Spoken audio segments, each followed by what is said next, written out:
함께 말씀 봅니다. 신약성경 고린도후서 4장 9절에서 21절까지의 말씀입니다. 고린도전서 4장입니다. 고린도전서 4장 9절에서 21절까지의 말씀. 저와 한 절씩 교독합니다. 그러나 내가 생각하기에 하나님께서는 사도인 우리를 죽이기로 작정한 사람들같이 맨 끝자리에 두셨으니 우리가 세상과 천사들과 사람들에게 구경거리가 됐습니다. 우리는 그리스도로 인해 어리석지만 여러분은 그리스도 안에서 지혜롭고, 우리는 약하지만 여러분은 강합니다. 여러분은 높고 귀하나 우리는 낮고 천합니다. 바로 이 시간까지도 우리는 굶주리고 목마르고 헐벗고 매맞고 정처 없이 떠돌고 수고하며 우리 손으로 일합니다. 우리는 욕을 먹으면 오히려 축복해주고 핍박을 당하면 참고, 누가 우리를 비웃고 헐뜯으면 선한 말로 대답합니다. 지금까지 우리는 세상의 쓰레기처럼 만물의 찌꺼기처럼 됐습니다. 내가 이렇게 쓰는 것은 여러분을 부끄럽게 하려는 것이 아니라 내 사랑하는 자녀들에게 훈계하려는 것입니다. 그리스도 안에서 여러분에게 1만 명의 선생이 있더라도 정작 아버지는 많지 않습니다. 나는 그리스도 예수 안에서 복음으로 여러분을 낳았습니다. 그러므로 내가 여러분에게 권합니다. 여러분은 나를 따라 행하십시오. 이를 위해 나는 주 안에서 내 사랑하는 신실한 아들 디모데를 여러분에게 보냅니다. 그가 여러분에게 내가 각 교회에서 가르치는 대로 그리스도 예수 안에 있는 내 생활 방식을 생각나게 해줄 것입니다. 여러분 가운데 어떤 사람들은 내가 그곳에 가지 못할 것이라 여기고 교만해졌습니다. 그러나 주께서 허락하시면 내가 여러분에게 속히 가서 그 교만해진 사람들의 말이 아니라 능력을 확인해 보겠습니다. 이는 하나님 나라는 말이 아니라 능력이 있기 때문입니다. 함께 읽습니다. 여러분은 무엇을 원합니까? 내가 매를 가지고 여러분에게 가면 좋겠습니까? 사랑과 온유한 마음을 가지고 가면 좋겠습니까? 아멘. 고린도 교회에 있었던 분쟁, 나누어짐, 그런데 그 모습이 실상은 사도들을 중심으로 한 각 사도들을 따르는 성도들의 분열이었다는 것에 대해서 바울은 이제 오늘 본문을 통해 그렇다면 너희가 그렇게 마치 예수 그리스도의 자리를 대신하는 것처럼 따르고 추종하는, 심지어 주님의 몸된 교회를 나누고 있는 그 사도라는 존재가, 말씀을 전하는 자의 존재가 어떤 것인지 내가 보여주겠다 하고 작정하고 쓰는 편지 같아요. 오늘 9절 말씀에 보면 내가 생각하기에 하나님께서는 사도인 우리를 죽이기로 작정한 사람들 같이 맨 끝자리에 두셨으나 우리가 세상과 천사들과 사람들에게 구경거리가 됐습니다 라고 이야기해요. 구경거리가 되었다, 맨 끝자리에 두셨다. 고대 로마에서 원형 경기장에서 이제 검투사들이 대부분 이제 노예들이었죠. 그 짐승과 싸우면서, 사자와 같은 짐승과 싸우면서 끝내는 그 원형 경기장에 모인 사람들을 흥분시키고 그들을 만족시키기 위한 그런 싸움을 했었죠. 그리고 제일 마지막에 끝내는 그 자리에서 죽는 거였죠. 그러니까 그 생명을 걸고 사람들의 만족, 구경거리가 되기 위해 죽는 사람처럼 하나님 우리를 죽이기로 작정한 것처럼 우리의 삶에 곤고한 현실을 주셨다라고 바울은 이야기해요. 그리고 그 사도들이 받는 고난을 이렇게 얘기하죠. 11절 이하에 보시면 바로 이 시간까지도 우리는 굶주리고 목마르고 헐벗고 매맞고 정처 없이 떠돌고 수고하며 우리 손으로 일합니다. 우리는 욕을 먹으면 오히려 축복해주고 핍박을 당하면 참고, 누가 우리를 비웃고 헐뜯으면 선한 말로 대답합니다. 지금까지 우리는 세상의 쓰레기처럼 만물의 찌꺼기처럼 됐습니다 라고 얘기해요. 그러니까 사도들의 삶의 실제적인 곤고함과 고난이 이렇게 있었다라고 이야기하는 거죠. 실상 이제 고린도 후서에 보면 사도들이 당하는 고난, 바울이 당한 고난이 더 이렇게 구체적으로 자세하게 나와 있거든요. 고린도후서 11장 23절 이하에 보면 그들이 그리스도의 일꾼입니까? 내가 정신 나간 사람처럼 말합니다만 나는 그 이상입니다. 나는 수고도 많이 하고 매도 수없이 맞고 감옥살이도 많이 하고 죽을 고비도 여러 번 넘겼습니다. 유대 사람들에게 40에 하나 감한 매를 5번이나 맞았고 3번 채찍으로 맞았고 1번 돌로 맞았고 3번이나 파선을 당했고 밤낮 꼬박 하루를 바다에서 헤맨 적도 있습니다. 나는 수차례에 걸친 여행에서 강의 위험과 강도의 위험과 동족의 위험과 이방 사람의 위험과 도시의 위험과 광야의 위험과 바다의 위험과 거짓 형제들의 위험을 겪었습니다. 나는 또 수고와 곤고와 종종 자지 못함과 배고픔과 목마름과 때로 굶주림과 추위와 헐벗은 가운데 지냈습니다. 바울이 기록하고 있는, 덤덤하게 기록하고 있는 자신이 당한 고난이에요. 40에 하나 감한 매라는 건 당시의 태형이라는 게 40대를 맞으면 사람이 죽는다고 여겼거든요. 40에 하나 감한 매를 맞았다는 건 거의 죽기 직전까지 혼절하기까지 맞았다라는 거예요. 근데 그걸 5번이나 맞았대요. 3번 채찍으로 맞았고 1번 돌로 맞았고 3번이나 파선을 당하고 밤낮 꼬박 하루를 바다에서 헤맨 적도 있다. 생각해 보세요.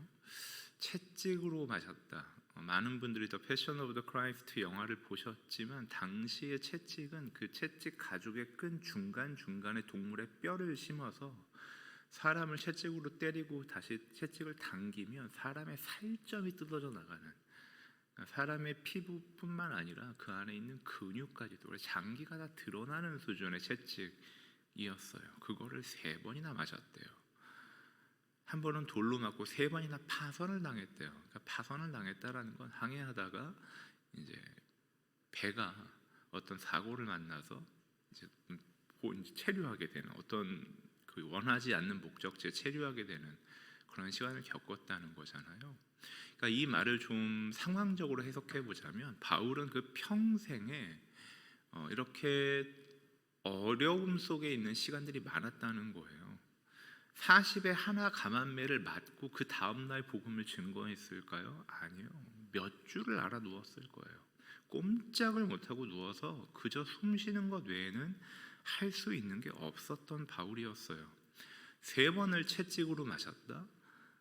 자신이 걸어다닐 힘조차 없을 정도로 매를 맞고 몸이 상했다는 얘기예요. 3번 파선을 당했다. 배가 표류하다가 어느 곳에 의도치 않게 정착했는데 바로 구조가 됐을까요? 바로 원래 자리로 돌아왔을까요? 아니요, 그렇지 않았을 거예요. 바울은 원치 않는 상황 속에 굉장히 오랜 시간 동안 마치 방치되듯이 있었다는 얘기예요. 우리는 바울 그러면 그의 평생에 복음을 전한 사람 이렇게 쉽게 이해하는데 그렇지 않은 거죠. 바울은 어떻게 보면 복음 앞에 항복하고 예수 그리스도의 부르심을 받은 이후에 정말 많은 그 인생의 시간들을 복음은 가지고 있으나 그가 경험하는 고난 때문에 꼼짝을 하지 못하고 누워있는 때가 훨씬 많았던 사람이었어요. 바울이 당한 고난은 단순히 그의 육체가 공고하다 뿐만 아니라 그의 존재 자체가 하나님께 받은 분명한 부르심은 있고 소명도 있고 복음도 선명한데 그 말씀대로 살아갈 수 있는 기회가 고난 속에서만 주어지는 것처럼 살아가고 있었던 사람이에요.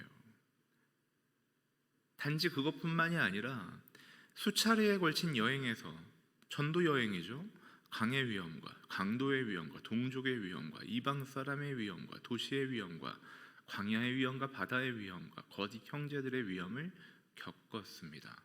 바울이 복음을 들고 하나님의 말씀을 가지고 기도하며 거룩하게 지혜롭게 사니까 그런 위험들이, 주변 사람들이 어렵게 하는 일들을 그가 다 피해갔다고 성경이 이야기하나요? 그렇지 않아요. 바울이 복음대로 살아가니까 오히려 복음에 더 깊이 빠져들고 그 복음에 헌신하니까 그에게 우리는 차마 다 경험도 못하고 들어보지도 못한 그 위험들이 바울에게 마치 물밀듯이 들어오고 있다라고 바울은 이야기해요. 나는 또 수고와 곤고와 종종 자지 못함과 배고픔과 목마름과 때로 굶주림과 추위와 헐벗은 가운데 지냈습니다. 수고와 공고와 종종 자지 못함과 배고픔과 목마름과 굶주림, 추위, 헐벗음. 우리가 이것을 동시에 겪어본 적이나 있을까요? 단순히 며칠 이렇게 불면증으로 혹은 생각이 많아서 좀 고통스러워서 잠만 자지 못해도 사람의 행태가 바뀌어 형색이 바뀐다고요.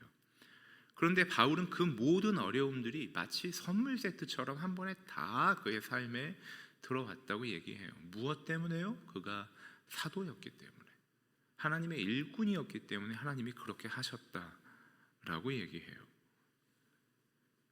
고린도후서 11장 32절 33절에 보면 다메섹에서 아레데 왕의 관리가 나를 체포하려고 다메섹 성을 지켰으나 내가 창문으로 광주리를 타고 성벽을 내려가 그 손에서 벗어났습니다 라고 이야기하거든요.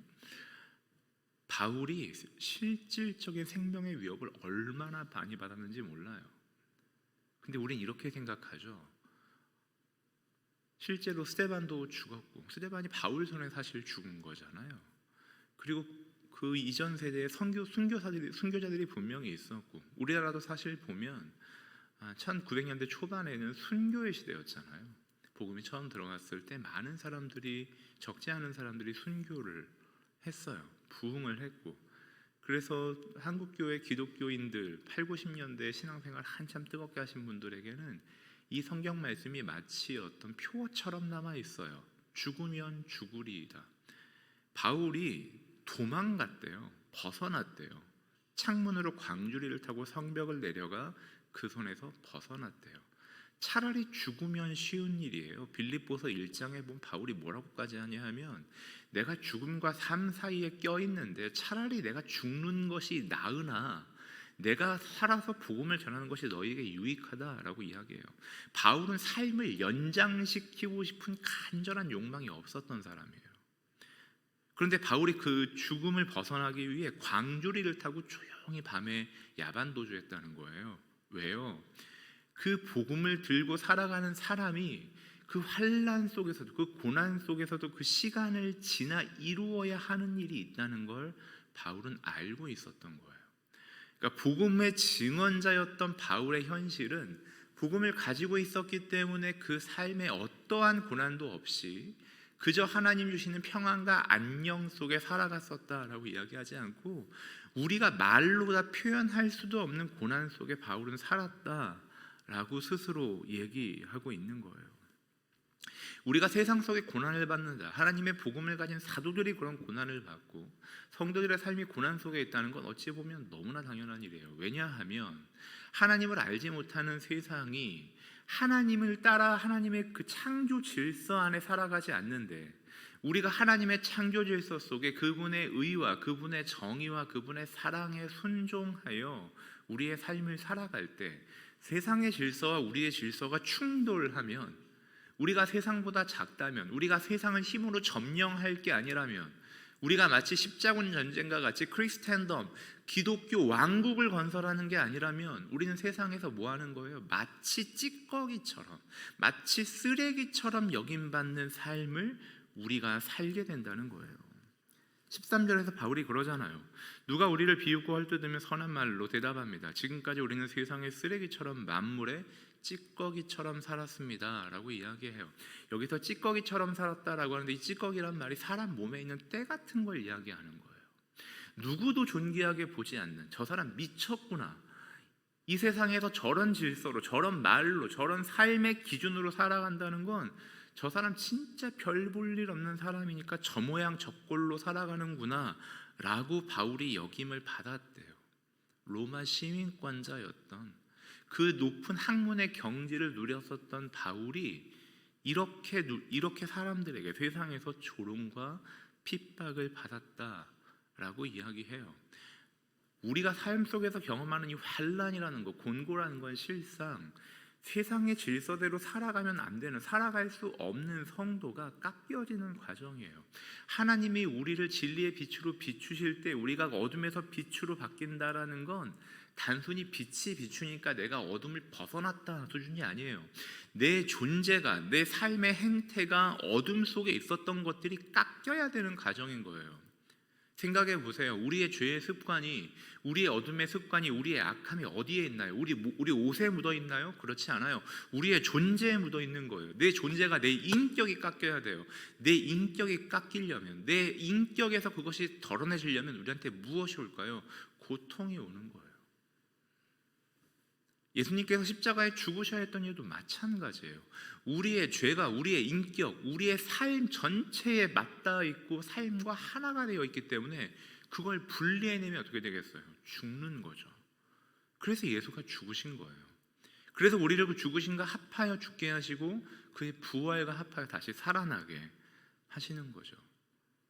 저와 여러분의 삶에 반복적으로 찾아오는 공고함, 누구에게도 말할 수 없는 실존적 외로움, 우리의 고통, 그것들이 찾아올 때 우리가 사실 당황하곤 하지만 우리가 기억해야 할 게 있어요. 그 복음을 가졌던 바울이 그렇게 살았다라고 이야기해요.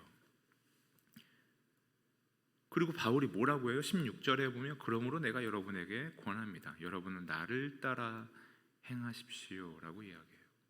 나를 따라 행하십시오. 바울이 사도행전에도 보면 왕에게 복음을 전하다가 내가 이렇게 된 것 외에는 나처럼 되기를 원합니다. 내가 이렇게 갇힌 것 외에는 나처럼 되기 원한다라고 복음을 증거할 때 여러 번 얘기해요. 세상의 질서가 주는, 세상의 평화가 주는 그 안녕을 쫓지 말고 설령 이 땅에서 고난당한다 할지라도 하나님의 보여주시는 그 길을 따라 가십시오. 사람에게 의지하지 말고 하나님을 의지하십시오.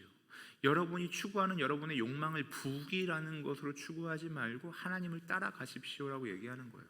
그래서 바울은 골로새서에 보면 여러분의 탐심과 여러분의 음란과 간음, 이 모든 것들은 실상 여러분의 우상숭배다, 탐심이 우상숭배다라고 얘기해요. 그러니까 탐심이 우상숭배라는 건 무슨 얘기겠어요? 내가 추구하는, 내가 원하는 것들대로 살아가는, 즉 내가 주인 되어서 내 눈에 보기에 좋은 가치들로 내 삶을 채우는 것이 우상숭배다라고 얘기하는 거예요. 왜요? 거기엔 하나님이 없기 때문에 그래요. 하나님이 우리에게 원하시는 건 하나님의 자녀다움으로 이 땅을 살라고 얘기하는 거예요. 하나님의 자녀다움으로. 세상은 타인과 더불어 살아갈 방식이 없어요. 이걸 어떻게 아냐고요? 우리가 잘 생각해 보면 알아요. 우리가 우리의 자녀들을 키울 때 뭐라고 조언하나요? 우리의 자녀들이 학교에 다닐 때 뭐라고 조언하나요? 친구들과 더불어 사이좋게 지내라고 말은 하지만 실상 뭐라고 하나요? 그 친구들보다 더 공부하라고 얘기하죠. 그 친구들보다 더 위에 올라서라고 얘기하죠. 시험 볼 때 더 앞서라고 얘기하죠. 무엇 때문에요? 세상은 더불어 살아갈 방식이 없어요. 그런 기준이 이 땅엔 존재하지 않아요. 경쟁해야 돼요. 누구보다 앞서야 돼요. 누구를 밟아야 돼요. 타인에게 있는 무엇을 가져와서 내 삶을 채워야만 우리가 살아갈 수 있는 거예요. 그런데 그 땅 속에서 하나님의 질서를 따라 살아가면 우리에게 무엇이 오겠어요? 당연히 고난이 오죠. 우리의 그 곤고한 현실을 바울은 얘기하는 거예요. 너희가 사도들을 따라서 말씀을 전하는 자들을 따라 누구는 바울파다, 누구는 아볼로파다, 누구는 게바파다, 누구는 그리스도파다라고 얘기하는데 너희가 그렇게 따르고 교회를 분열시키기까지 하는 그 복음 전도자의 삶을 너희가 실제 알고 그 자리에 따라올 수 있겠냐라고 얘기하는 거예요.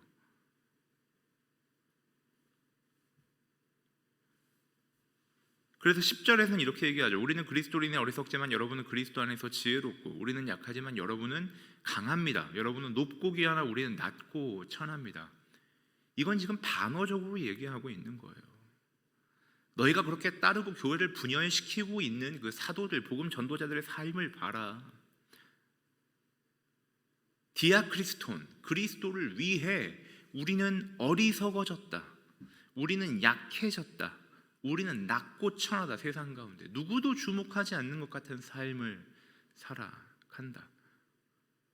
그런데 너희는 엔크리스투, 그리스도 안에 있다는 이유로 너희는 지혜롭고, 너희는 강하고, 너희는 높고 귀하다. 너희는 그리스도를 따른다고 하면서 세상에서도 존귀하게 여기고, 그리스도의 질서대로 산다고 하면서 세상의 질서에서도 인정받으려고 하는구나. 지금 반어적으로 얘기하고 있는 거예요. 내가 낳고 천하니까 너희는 편하고 귀하게 살아라 그 얘기를 하는 게 아니라 그렇게 살아갈 수 없다라고 얘기하는 거예요. 마태복음 5장 3절 말씀을 마음이 가난한 자는 복이 있나니 하늘나라가 저희 것이미요 라고 말한 그 마태복음 5장 3절 말씀을 유진 피터슨 메시지 성경에서 이렇게 번역해요. 벼랑 끝에 서 있는 너희는 복이 있다. 너희가 작아질수록 하나님과 그분의 다스림은 커진다. 우리가 작아질수록 하나님과 그분의 다스리심이 커지는 거예요. 왜요?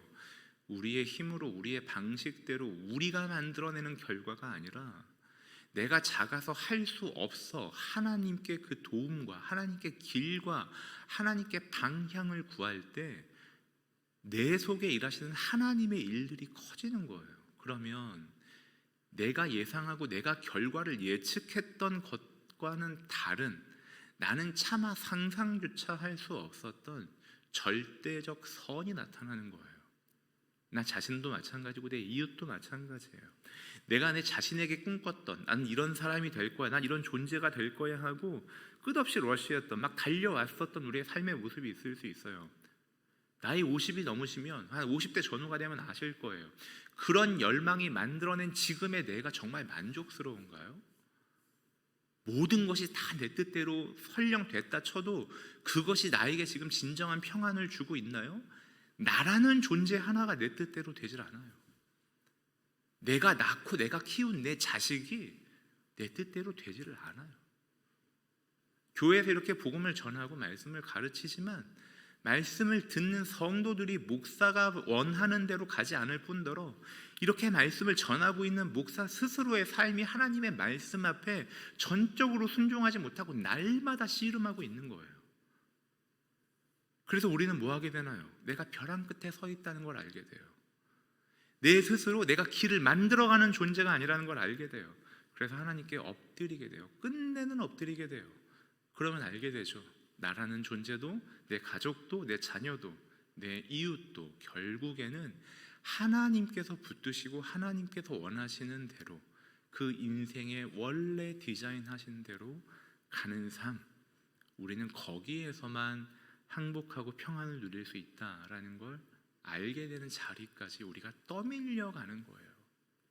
그러니까 우리가 오늘 약해지고 있다, 우리가 오늘 환난을 당한다, 우리가 공고하다, 우리가 차마 바울과 같은 이러한 곤고함을 다 경험하진 않을지라도, 이런 아픔과 고통을 다 경험하진 않을지라도 우리가 오늘 우리의 현실 속에 우리 몸의 약함과 우리 환경의 어려움과 내 내면의 누구에게도 차마 말할 수 없는 그 복잡한 시간을 지나가고 있다면 기억하셔야 돼요. 하나님께서 우리를 당신의 자녀 만드시기 위해 세상의 질서를 따라서 거기서 머무르는 존재로는 살 수 없도록 하셔서 내가 다 차마 이해할 수 없는 그 환난과 공고 속에 마치 우리를 구경거리처럼 끄트머리에 둔 것처럼 죽어가는 사람처럼 두셨다면 내가 작아진 그곳에서 하나님 더 크게 우리에게 일하시는 거예요. 바울은 지금 사도들이 경험하고 있는 이 곤고함을 이야기하면서 너희가 여기를 따라와라 라고 이야기하는 거죠. 그러면 여기서 뭐가 없을까요? 여기는 분쟁이 사라지는 거예요. 이렇게 우리가 차마 말로만 들어도 버거운 이 현실을, 세상 가운데 씨름해야만 하는 그리스도의 현실을 우리가 바라본다면 거기서 누가 더 잘났다, 누가 더 부유하다, 누가 더 힘이 있다라고 말할 게 뭐가 있을까요? 내가 더 너희보다 탁월하다라고 말할 게 뭐가 있을까요? 세상은 다 이해할 수도 없는 그 곤고함 속에서 하나님의 자녀가 되어간다는 명예와 은혜와 감사가 있지, 거기에 어떻게 비교와 분열이 있을 수 있겠어요? 교회가 분열한다, 교회가 힘을 가지고 있다는 얘기예요. 교회가 여전히 힘싸움, 파워게임을 하고 있다는 얘기예요. 교회가 서로 경쟁하고 서로 우위를 점하려고 하고 어느 교회가 더 좋다, 어느 교회가 더 위대하다라고 말하는 건 교회가 세상 속에서 겪어야 하는 현실을 모르는 거예요. 우리는 세상 속의 교인으로, 교회로 살아갈 때 우린 세상에 자랑할 게 없어요. 가만히 생각해 보세요. 우리가 그리스도인으로 살아간다고 세상 가운데서 보란듯하게 내가 목사야, 내가 장로야, 내가 권사야, 내가 하나님 앞에 이렇게 예배하고 기도해, 난 내 삶에서 복음을 따라가기 위해 씨름해 라고 했을 때 보란듯하게 자랑할 게 어디 있으며, 설령 한두 가지 가졌다 한들 그것이 어디 성경에서 그것으로 자랑하고 그것으로 교회가 힘을 가지라 라고 이야기하나요? 그래서 바울은 자신이 개척하고 자신이 떠나온 고린도 교회에서 그 분열을 만들어내는 그 말이 많은 사람들을 생각하면서 고린도 교인들에게 이렇게 얘기하죠. 19절 20절에 보면, 그러나 주께서 허락하시면 내가 여러분에게 속히 가서 그 교만해진 사람들의 말이 아니라 능력을 확인해 보겠습니다. 이는 하나님 나라는 말이 아니라 능력에 있기 때문입니다. 지금 계속 말과 능력을 대조하고 있거든요. 근데 여기서 말이란 단어를 쓸 때 로고스라는 말을 써요. 그러니까 요한복음 1장에서 말씀이 육신이 되었다라고 할 때 그 말씀, 그때 그 단어가 로고스거든요. 근데 실상 로고스라는 단어는 고대 그리스 철학에서는 우주의 원리예요. 한 삶의 존재를 결정하고 규정하는 우주의 원리, 그 규칙을 로고스라고 했어요. 거기서 이제 로직이라는 말이 나오는 거잖아요. 근데 이 로고스라는 말을 여기서 차용하죠. 하나님은 말씀으로 천지를 창조하셨어요. 즉 하나님의 말씀은 말에서 그치지 않고 늘 실제와 연결이 되는데, 인간의 말은 말과 실제가 분리되어 있죠. 우리의 약속은 신실하지 않아요. 우리가 한 말을 다 담아내지를 못해요. 이런 비유가 적절할지 모르겠지만, 우리가 서로 이웃들 간에, 서로 가족들 간에 사랑한다고 이야기하지만, 우리가 사랑한다고 이야기하는 건 세 글자가 빠져 있는 것 같아요. 제가 청년 사역할 때 청년들한테 그 얘기 여러 번 했어요. 연인 사이에서 사랑해 라고 말하는 건 세 글자가 빠져 있다. 지금은 이란 단어가 빠져 있는 거다. 우리의 사랑은 미래를 확보하지 못해요. 미래를 보증하지를 못해요. 인간의 로고스, 인간의 말은 그것을 담아내고 확증하는 능력이 되지를 못해요. 하나님은 말이 실제가 되어 말하는 현재와 말이 이루어지는 미래가 묶여 있는데, 우리는 말했던 과거나 현재가 우리의 미래와 우리의 시간과 묶여 있지를 않아요. 그래서 바울이 얘기하는 거예요. 그들이 하는 말들이 실제인지 보겠다. 우리가 하나님의 자녀로 살아간다면 우리에게서 그 말의 실제가 나타나는 거예요. 예수님께서 말씀하셨어요. 하나님을 사랑하고 이웃을 사랑하는 것이 모든 율법과 선지자들의 강령이다. 여기에 매어 달린 것이다 라고 이야기했잖아요. 그러면 그 능력이 뭘까요? 갈라디아서 5장에 나타난 성령의 능력이에요. 성령의 열매라고요.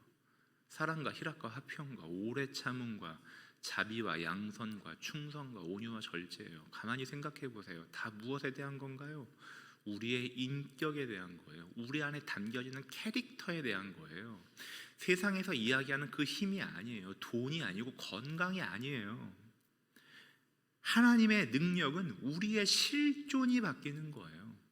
우리의 실존이 바뀌어서 실제로 사랑하게 되는 현실이 우리의 능력이에요. 말에 있지 않아요.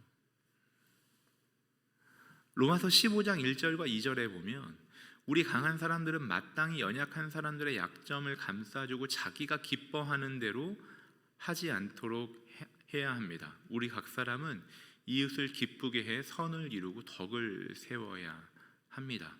능력 있는 사람들의 특징이에요. 힘이 있는 사람들은 이렇게 해야 한대요. 힘이 있는 강한 사람들은 마땅히 연약한 사람들의 약점을 지적한다, 고쳐낸다라고 말하지 않아요.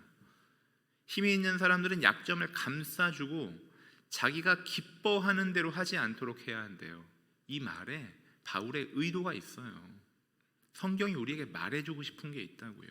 실상 우리가 약한 사람들의 그 모습을 지적하고 고쳐내려고 하는 건 내가 기뻐하는 대로 하는 거예요. 무슨 얘기냐 하면, 너가 그렇게 어리석게 보니까, 너가 그렇게 약한 모습으로 사니까, 너가 그렇게 좌충우돌하니까 내가 불편해, 내가 기쁘지가 않아. 그러니까 제발 그따위로 살지 마라고 말하는 거예요. 그런데 성경이 말하는 능력은 어디로 있어요? 반대가 있는 거예요. 우리 강한 사람들은 마땅히 연약한 사람들의 약점을 감싸주고 받아내고 감내하고, 공동체에서 믿음이 성숙하면 철이 들면 편해지나요? 그렇지 않아요. 믿음이 성숙하고 철이 들면 먼저 복음 앞에 한 발자국 더 가면 더 피곤해요. 더 참아야 할 게 많고요, 더 견뎌야 할 게 많아요. 보면서도 말하지 않고 침묵하는 고통을 견뎌야 할 때가 훨씬 많아요. 자녀와 부모가 함께 있고 그 현실 속에서 누가 더 고통을 많이 경험하나요? 자녀들이요? 아니요. 그 자녀의 삶을 받아내고 있는, 그 약점을 감싸주고 있는 부모가 고통을 지나가는 거예요. 그래서 우리 각 사람은 이웃을 기쁘게 선을 이루고 덕을 세워야 합니다 라고 하잖아요. 그러니까 이웃을 기쁘게 해, 나를 기쁘게 하지 않고 이웃을 기쁘게 하는 것, 이건 세상에 없는 질서예요. 이 질서 속에 살아가는데 우리가 곤고하지 않다고요? 누군가 내 이웃이 성숙해서 그 사람이 나를 받아낼 때까지는 우리가 고통인 거예요. 나는 마치 소진되는 것처럼, 난 일방적으로 쏟아붓는 것처럼 내가 소모되고 있는 현실을 경험하는 거예요. 우리는 그 현실을 고난, 고통이라고 부르는 거예요. 그런데 그 이웃이 자라나서 그가 나를 받아내는 시간이 오면 우리는 거기서 평안을 누리죠. 우리는 거기서 화합을 누리죠. 그래서 로마서 15장 3절에 보면 이렇게 얘기해요. 그리스도께서 자기를 기쁘게 하지 않으셨습니다. 그러니까 그리스도도 자기를 기쁘게 하는 삶을 살지 않고 자신이 타인을 기쁘게 해서 그 사람이 자라나도록 했다라고 얘기하는 거예요. 바울이 말하는 그 말의 능력, 그 실제는 우리가 성령의 열매를 가지고 이와 같은 것을 금지할 법이 없다고 한, 어떤 상황에서도 그 성령 열매는 나타날 수 있다라고 얘기한 그 말씀을 따라 오늘 우리의 삶이 바울과 같은 환난까지는 아니었다 할지라도 오늘 우리에게 우리 육신의 약함과 우리 마음의 곤고함과 우리 환경의 어려움이 있을 때 그 속에서도 어떠한 법도 금지할 법이 없는 성령의 능력 안에, 그 열매 안에 나를 주어 타인을 기쁘게 하는, 그래서 마치 소진되고 마치 계속해서 쏟아붓는 것 같은, 더 이상 힘이 안 날 것 같은 그 어려움 속에서도 하나님 마침내 우리 모두를 그 진리의 길에 들어서게 하셔서 그 진리의 완성까지 가게 하시고 우리가 서로를 바라보며 서로 안에 힘을 얻고 서로를 격려하고 그리스도의 임재 앞에 함께 모여 있는, 우리는 그 현실에서만 기쁨을 누릴 수 있는 거예요. 세상처럼 경쟁하고 누구보다 잘나서 하는 자리가 아니라고 성경은 이야기해요. 오늘 이 땅의 교회들이 회복해야 하는 모습이에요. 우리가 곤고하다면 기억하셔야 돼요. 하나님이 우리를 자녀 만들어가고 계시다. 이 땅의 질서로는 살아갈 수 없고 살아가서도 안 되는 그리스도인들을 하나님의 자녀답게 이 땅에서는 사람들이 주목하지 않고 원하지 않는 좁은 길로 마치 몰아붙이듯이 우리를 걷게 하시지만 우리는 그 길에서만 하나님의 자녀다움을 채울 수 있다라는 것을 기억하셔야 돼요. 오늘 우리가 굶주리고 목마르고 헐벗고 매맞고 정처 없이 떠돌고 수고하며 우리 손으로 일하고 욕을 먹으면 오히려 축복해주고 핍박을 당하면 참고 누가 우리를 비웃고 헐뜯으면 선한 말로 대답하고 아무도 주목하지 않아 세상의 쓰레기처럼 만물의 찌꺼기처럼 되는 현실을 살아간다 해도 바로 그 자리가 하나님이 주목하시는 자리라면 떠나시겠어요? 이게 복음의 자리라면, 이런 게 복음이라면 나는 하나님 안 믿을란다 하시겠어요?